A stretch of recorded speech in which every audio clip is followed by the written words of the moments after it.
So I had an accidental kind of cool experience here at my desk this morning.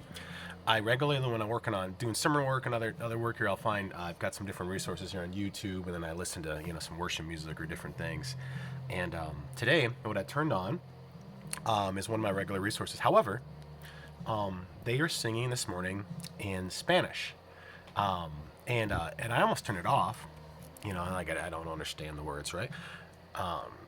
Although I know a little bit of Spanish. I had 4 years of Spanish in high school. I learned a few things.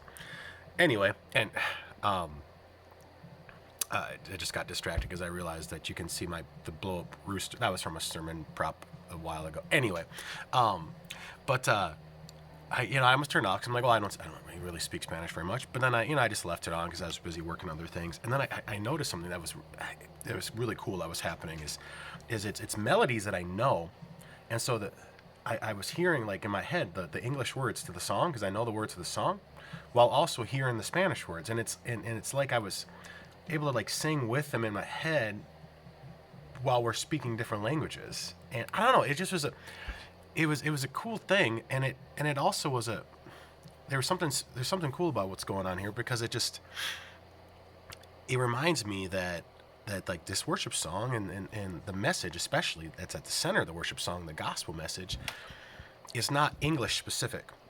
It's not me specific. Like it's for me, but it's not just it's for the world.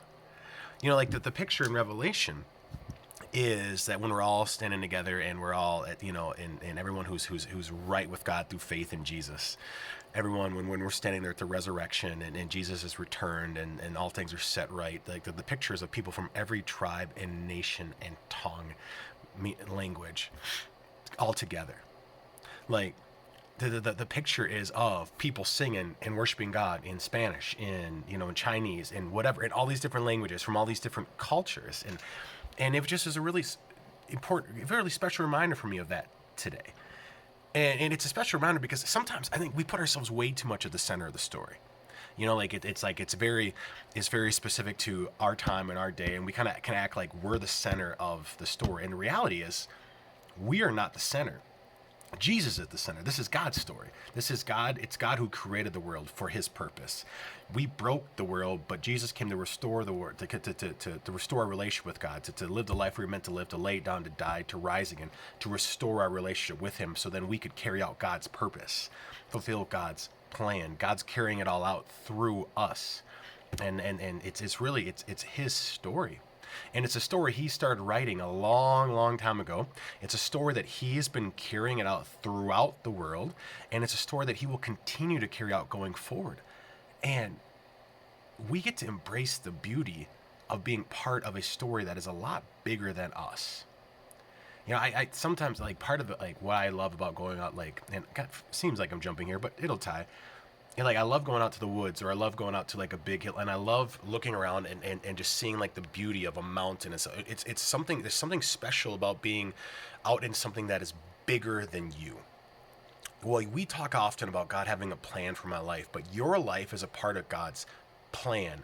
You are part of something far bigger than you.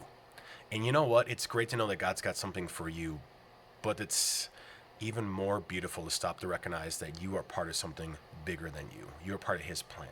So today, stop and remember that God's got a big, big plan, and you are part of that, something bigger.